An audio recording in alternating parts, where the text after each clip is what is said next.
Well, overall, I mean, I don't think you really have much to worry. How long you been playing, dude? About a year-ish. You really don't have much to worry about. Just judging by win rate, you've had a pretty good result so far. Why do you think that you need coaching specifically, and specifically my coaching? Because you're winning. It's not like you're, you know what I mean? This isn't ugly.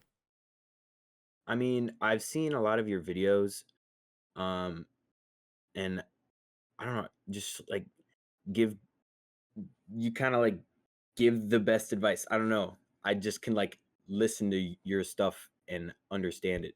Got it. And So, question: what's your overall like rank goal? plat. So plat. Like Okay. plat 4, and then That would make you happy. That would make you happy. You'd be a fulfilled human. So what we're gonna do then is I'm gonna look at your itemization, your build path, and all that. So right now, to me, it looks like you're going pretty much the standard build for Kled at the moment. Kled is not very popular right now. He's kind of hit a wall of popularity where a lot of people just don't want to play him. But overall, I think that this press the attack stuff that I'm seeing, I'm not a huge fan of. This lethal tempo shit that I'm seeing, I'm not a huge fan of. I think you're wasting a ton of value doing that. I would probably drop that altogether. Oh, sorry, lethal tempo was for the Zeri, but still press the attack probably needs to be dropped. Conqueror is going to be way more reliable. It's just going to scale better. And I've never thought of Kled as a champion that needs press the attack to win. He's already winning the lanes in most cases. So that seems a bit overkillish. As for the teleport ignite, I don't hate it. In fact, I kind of like it. We'll see how you play that out.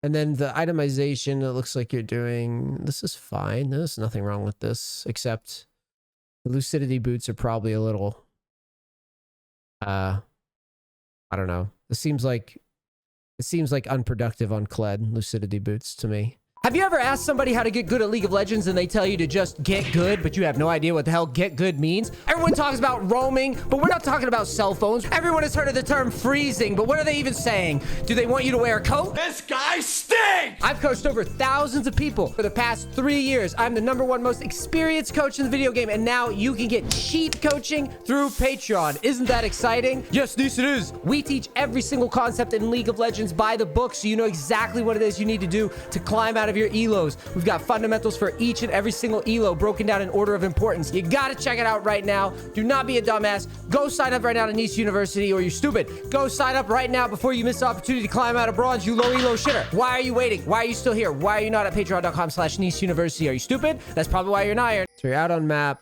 This is good practice. Should be prepared to dodge Q. He doesn't throw it. This is very rushed. You don't have to rush that. You had the minions coming down and he wasn't face checking you. So like right here, just let the minions meet, because Mundo's never going to beat you in a 1v1. And if you can get behind him, it's a hell of a lot easier than being even to him like this. This is the worst case, in my opinion. Because now you have to play Mundo dodgeball the entire lane phase. However, let's imagine a world where you let the minions meet in the middle. He stands here, and now you just go like this. Now he has to shift this way. Eventually, he has to just accept that he's going to get traded on, and you just get to smack on him all the way back to tower. He's grasp Mundo. You're always going to win. Well, sorry. This press the attack shit makes it a little worse. But, like, yeah, you're going to go Conqueror from now on.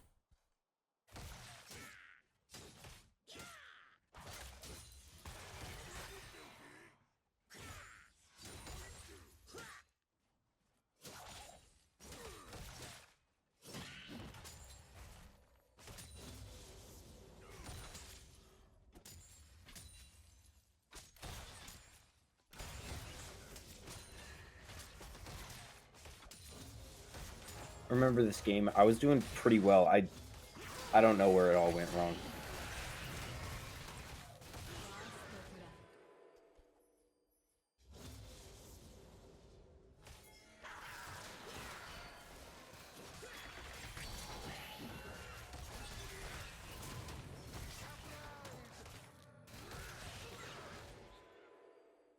I gotta back up more. All right, here's your first mistake. So, believe it or not, Well, what you're about to do is what I call the I knew it ward. Okay?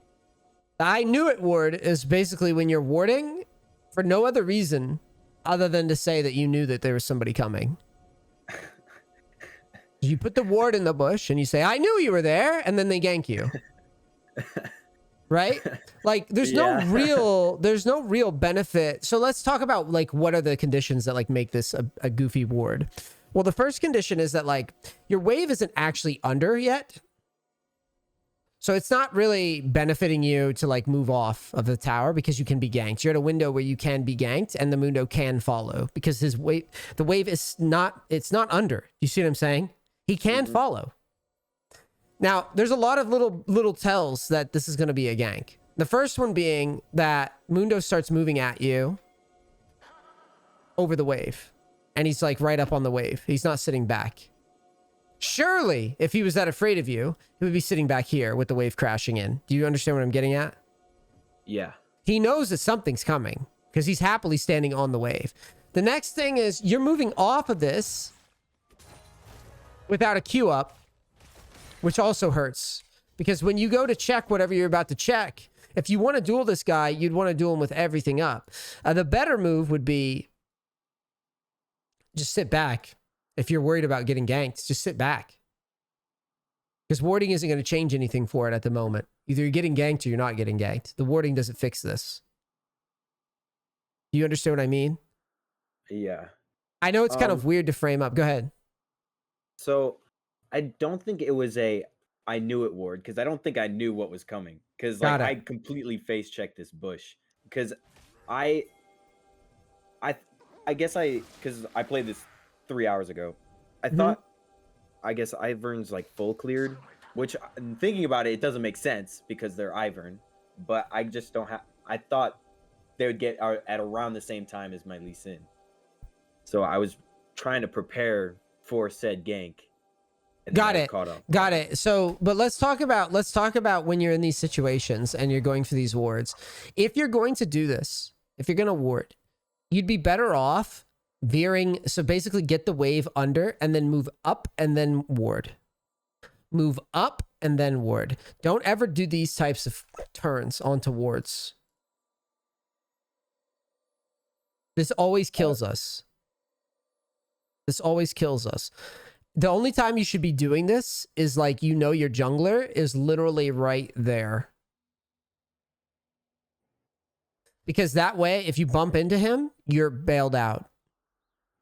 Okay. I see what you mean.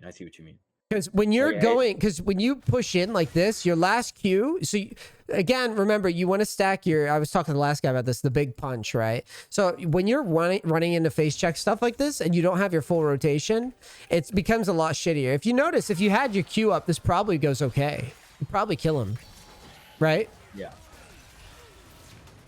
At least go 1-for-1. Yeah, exactly. It's not ideal, but like, it's not bad. This is bad, dying like this. But it's really easy to avoid. I teach ADCs this because they have to be experts at it. Bruisers get to be lazier, but bruisers still can be punished in the same way. You have to pretend that everybody's trying to fuck you. Right? And in these situations where you can't account for the jungler, you say, well, I don't know what he's going to do. That's fair. You know, you're pretty new. Well, start with very simple rules. Don't ward with the wave like this. Don't even bother. Instead, I'd rather you just stay here and push the wave under confidently. Or if you have a feeling that things are weird and scary, you don't have to push it under. You could just sit here. That way, if Ivern shows up, you go, oh, visually, I see you. I'm just going to start moving then. All right. Because this is the problem with warding and what I tell people all the time. Like, because I get flamed all the time when I tell clients, like, don't ward. But, like, you have to realize that you would rather just be ganked normally in this wave than what you just did. Yeah. I would rather just fight on this wave. If I'm just going to battle out like a goober anyways, I'd rather battle out with like a goober with this wave. Because at least that way I know I'm going to trade out. So warding is basically going for the ward is what kills you. If you just stayed in the wave, you wouldn't even be in this bad of a position. Yeah. I might be able to at least get something out of it instead. Yeah, well, you're absolutely going to get a 1-for-1. You would literally just sit on the wave, and then if anybody comes at you, you just pick your target and ignite them. You're probably going to kill them. Because both of them die to you here. Right? Mundo dies if he overcommits. Ivern dies if he overcommits. Maybe not Mundo because he has his passive, but it's going to be a lot scarier for them to do. Not to mention you have the wave following up. So like, just give it. And the other thing is, I don't know if you've ever done the manual warding, but like, if you're going to ward ever, your ward should be dropped like at max range. I guess you were already kind of committed to the idea that I got to ward deep, which I can kind of get. Yeah. But like, again, when like if you don't know the jungler's window, fall back up and then slowly like inch forward and pay very close attention to what this guy does. Because that gives me an escape. That's your ward. Well, that's your ward. I mean, he becomes your ward.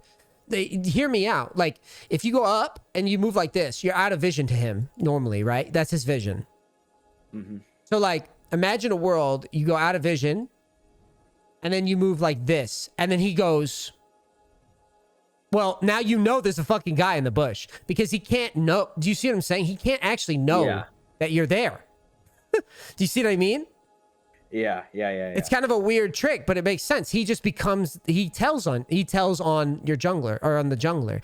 Because if you're standing here and move down, he cannot ever move forward unless he knows that you're moving down. That always means there's a guy staring at you from the bush. It could mean that it's warded, I guess, but that doesn't, players don't do that. Players don't see you walking like this and go, I gotta walk at him for no reason. Do you see what I'm getting at? They don't, their brains, no one thinks like that unless you're like super high elo, they might, but like, and that's not gonna happen. Even in Diamond, that's not gonna happen. No one does that shit. So like, the takeaway here is just get into this habit from now on. A very simple habit, if you take nothing away, is I'm gonna ward this bush. Cool, I move up, there. Paying attention to him as I move. If he immediately starts going, like as soon as you back up, if he immediately follows, oh, the gank's already coming, is what that means. So you just keep walking. If you go up, right, and then down, and then at the very, well, a little higher, technically, it'd be up like here. Up, and then down. If he moves, you know someone's in the bush. You don't even have to check it. You don't even have to ward it. You could even ping it without warding it, because you know he's there. Got me? Yes. And he won't die like that ever again.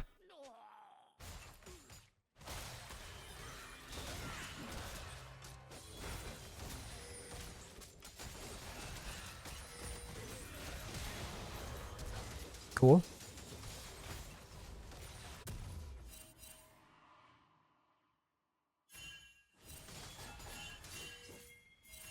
You have Ignite up in 15. What are we going to do with it?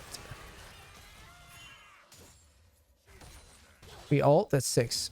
You just did the same mistake the last guy did. Do you know what I'm going to say? I didn't just immediately kill him right there. Well, why? But the bigger mistake, can you figure it out? What's the bigger mistake? You're about to see it.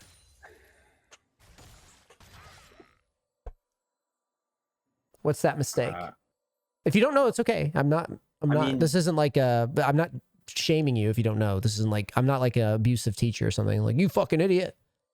You don't know this random nebulous thing that nobody else knows? Like, I don't know. Maybe if I'm like close to 6, I just like wait a moment, get 6, and right. then all in. That's exactly it. That's what I'm looking for. Okay. You're opening EQ for no reason. You're max ranging it when you know that you just took his passive away just moments earlier.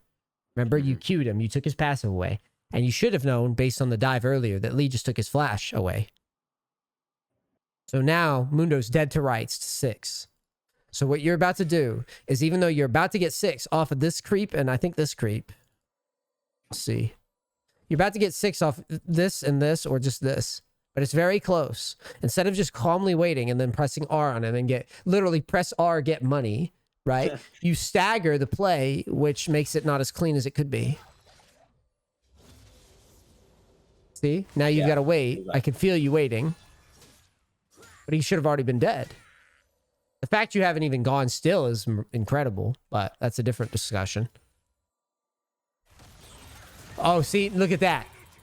See how you gave him 6? Look at this.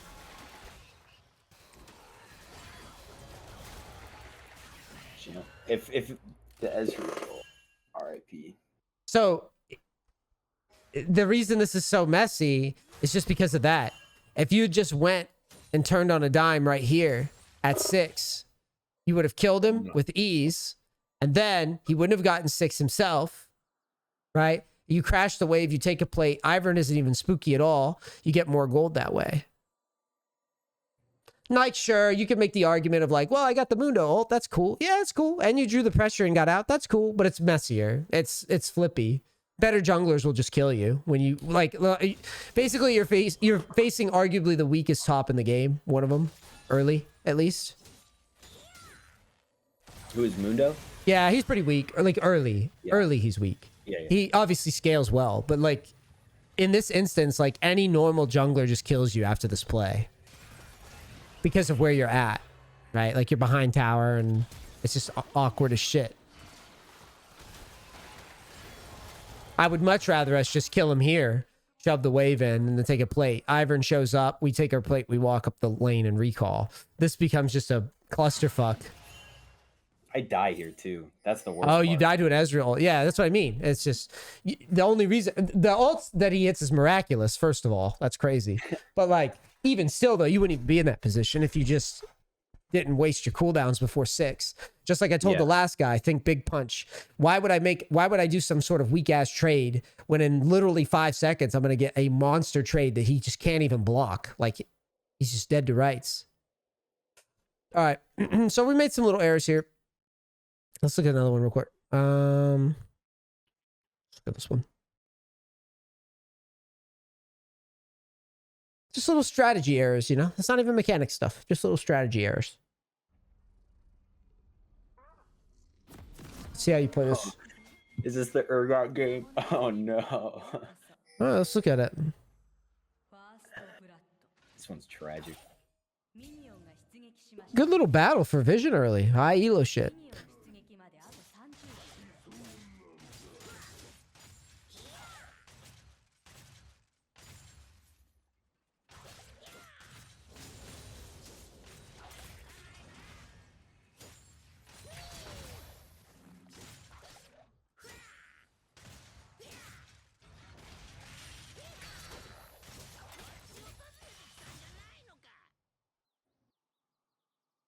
I'm just confused. Let me watch this again. So nothing here is like too crazy. You make a nice little trade. This press the attack is just killing you in this lane, in my opinion. Because you're going to have to pound on this guy to kill him. Yeah.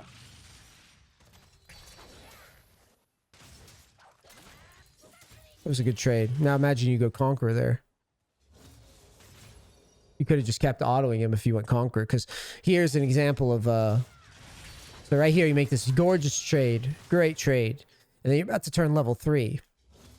You should just keep autoing him. With Conqueror, if he wants to keep trading here, he just is going to lose out 100% of the time. You know what I mean? Because you dismount and then you just pound on him some more. Because remember, the majority of your damage in a 1v1 is going to come from this W. If you don't have the W, you're kind of whack.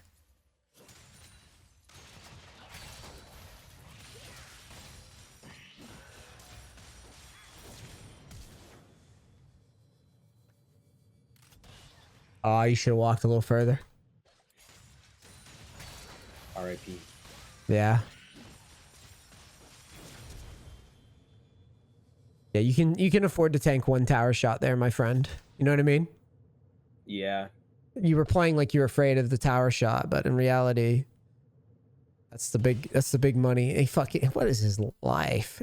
5 HP. That is crazy. I mean, there's no health on that guy's bar. Look at that. It's invisible. That's wild. All right, so what do we do with the wave? You have to crash it. I think you just get out of there. The Urgot is just perma shoving, so most of the time at least, from what I recall.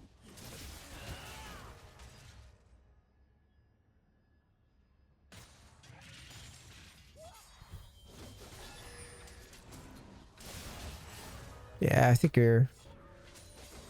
you give give it away too easily, in my opinion. Wave's big. I would just auto him. I'm not afraid of this. We could just auto here and walk forward and try to push the wave into him. He's only level 3 and Kane's there, but you've got a big wave. I would definitely stick around a little bit and tease it because they can't ever kill you. Urgot has no flash. Kane has flash, but you're fucking Kled with a dismount. Yeah, I don't think I'm backing down. I think I would try to like poke around a little bit and at least not drop this XP. See this XP you're dropping? Not a fan of that. Mm-hmm. That's okay. I mean, that's me nitpicking. Like, this is more of an experience thing. When you get more time in the game, you won't back down quite so easily. And then after he trims the wave out, you can just kind of back down if you'd like and recall. But honestly, I might not even recall. I'm not really convinced you need to recall at all. Because you have TP in your back pocket. So you could just basically farm up more, get a bigger spike for 6. Do you understand what I mean? You're not running Flash Ignite. And you just said it. He's going to just shove into you anyways. So like, this is kind of an overcomplicated thing, but like, you're going to back and then you're going to probably want to, let's see what you do. You're going to walk forward anyways, and then just receive the wave anyways. See what I mean? You're doing the same thing. You were just going to be a bitch anyways. So we're backing for a cloth armor and to lose some XP. Because if you go back in time,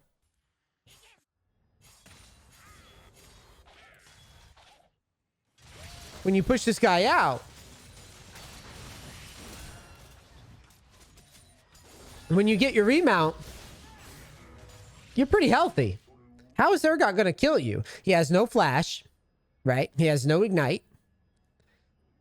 And you are just going to play defense. Do you see where I'm getting at? If this is like overcomplicated, I will go deeper in the weeds. Or is any of this confusing? No, I see what you mean. Just like, so he's going to shove it out anyways. So why back off and like, there's no reason to back because I'm going to kick his ass anyways. It's not that you're going to kick his ass. It's that this wave, you're playing defense on it anyways. Like, you are just going to sit. So basically the way that the lane is going to play out is that no matter what happens, he's going to push and you're going to sit right here and watch him do it. And you're occasionally just going to Q at the minion. You're going to Q and you're going to E this way. That's all you're going to do, correct? Mm-hmm. And so when you recall, all you're doing is giving away. Okay, so let's do a game. So watch how much XP we give away. 1, 2, 3, 4, 5, almost 6 plus a cannon. So you give away about 3 melees, a few range, something like that, give or take, and you do wind up missing the cannon. My proposed solution here to this problem would be just hover with your Q, farm with Q, and sit back. Literally just steal minions with Q and sit back. Can Urgot ever get to you in a million years? You there? Yeah. Sorry, did not pick up. No. I said no. No, Urgot can't get to you in a million years. So you could just farm this. Do you feel that Kane's gank from the point, like with your health being about here where my mouse is, do you think that the Kane gank with the no flash Urgot is actually that scary to the point of where we're just going to die? The only way that you're going to die is that if you just walk into melee range and let him flip you, right? So we're just not going to do that. We're just going to let him push, take the W. When the wave goes under tower, we're just going to eat all the farm. And then if you feel so inclined to reset, you could just reset later and TP forward. Or you could just try to bounce the wave and then trade into him once the wave bounces. The guy only comes back to lane with like a call. There's not much there. You're going to have Ignite again soon. In my answer, basically my solution to this is that you're just probably going to eventually push out, and he's not going to be able to do much about it because he's going to be scared of your all in. And this way, you hit 6 first because you miss nothing. You'll never miss anything. So you'll hit 6 first, and you'll have a very threatening all in. Watch what happens. You're going to see it play out exactly like I said. So he pushes the wave, and then he recalls for no fucking reason. So what do? This looks like a freeze. You're trying to freeze? That's not a freeze. You know how to freeze? Yes, just not that in that moment. Then why were you breaking this? What do you think you're accomplishing here? What do you? So when you're tanking this wave, let's get down into your thought processes. When you're tanking this wave, what is in your head right now? You just played this recently. I want to freeze. Here I want to freeze. I just execute it really badly. No, you don't. Not yet. Not yet. We're just talking about the thought process. It's not bad yet. So you're trying to do what? Trying to freeze? I'm trying to freeze and like deny him minions. All right, let's walk through this, and then you keep telling me what you're thinking when you're hitting these minions. Honestly, monkey brain, low health minion must attack now. Right. So let's get it in our. So what's the point of a freeze? Deny them gold and XP if you're XP, exactly. So just so you know, in these spots, when you're getting rid of these minions, you're making it harder for this wave to basically kill the other wave. So like you're getting rid of DPS onto this wave, just so you know. Now, whatever you want to use it for, I'm just letting you know that when you're clearing out the minions as fast as you are, you're making it a lot harder to kind of cancel out his XP, deny the XP. Yeah. Now here you've managed this okay. You also have to remember that like your Q can hit multiple minions to trim as well, right? So you can let minions DPS more and then trim it out at the last second. So now you start breaking this freeze down. What are you thinking right now when you're breaking this down? What's going through your head at this moment? Probably just push it in and recall. Push it in and recall. Yeah, get him, get this wave under turret and then get out. So okay, let's make some adjustments to what we just did then. So first off, look at our health. We lost a shit ton of health up until like. So when the wave's coming down, you are full health. You say to me, NEACE, I would like to do some sort of like partial freeze thing where I get the wave under and then I do some other shit with it. So when Urgot goes down like this, first thing you want to do, touch the brush over and over again. Touch the brush and pull the wave up as you do it. So go up and get into the bush. This will make you take less damage. Then, okay, fine. You want to do a bounce back? Our health will be a little bit higher. But now, you're about to turn level 6. Here's our big move moment, and you've stopped autoing minions. And we're not doing anything with this. Oh, here we are.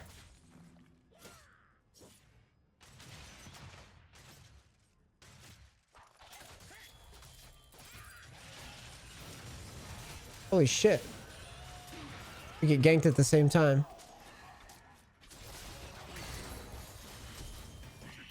Cool. So we get a double kill on this point. Which is more or less the Urgot just kind of inting into our face, right? He just kind of like, look at this. If you have to follow rules of offense, defense, so does he, but he doesn't, as you can see. See how he like just tanks it? Yeah.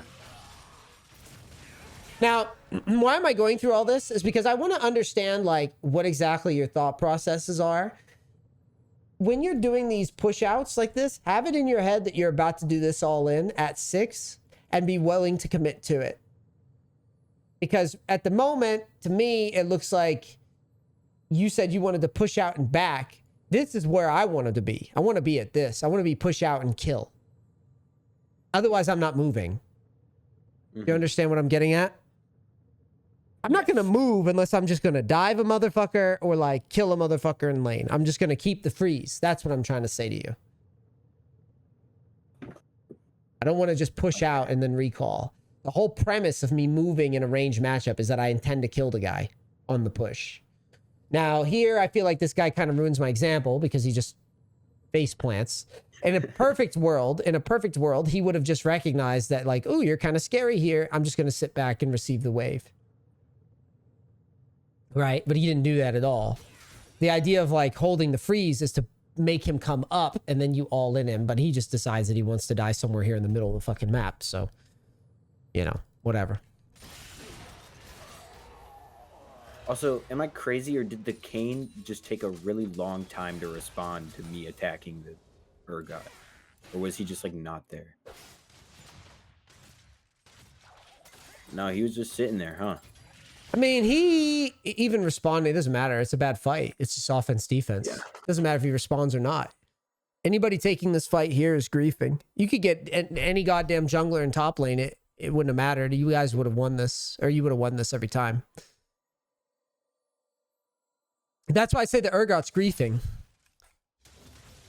It's always good with these coaching sessions to look at the reason that you're getting fed. It's, you know, I'm not saying you're playing horrendously or anything here.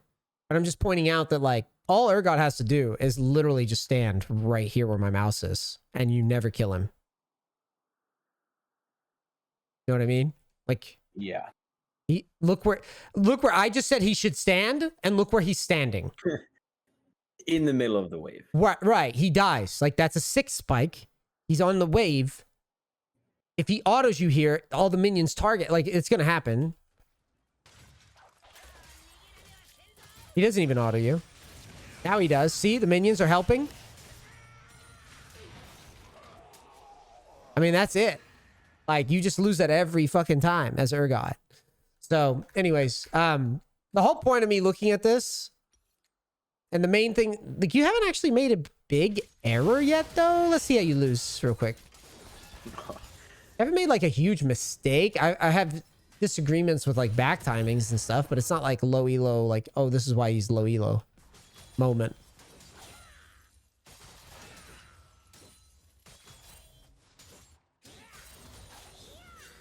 You push the wave in.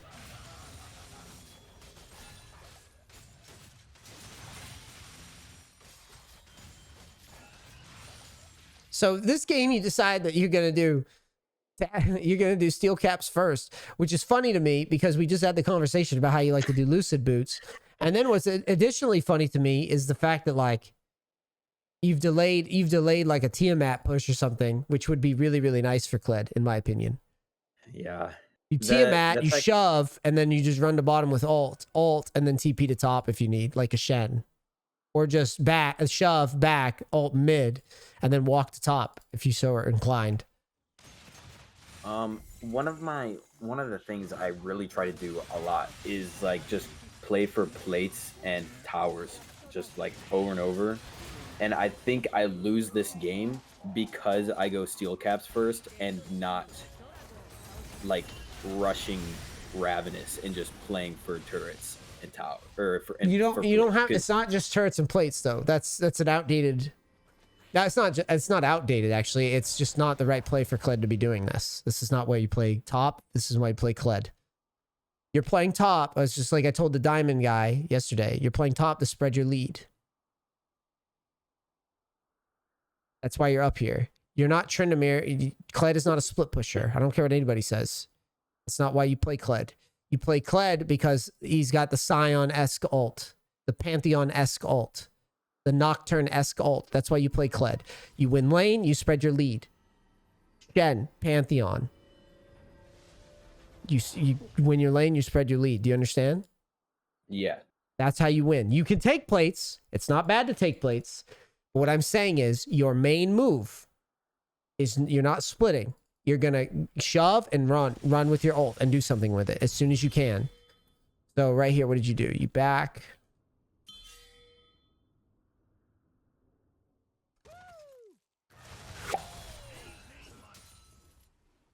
Shelby Salisbury as Balin and sent Goodness. 310 stars. Thanks, Shelby.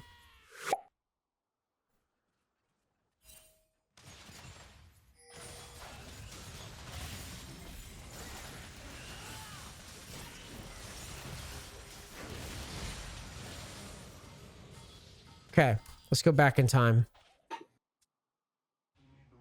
So you go for this. You get the kill. He TPs. You recall.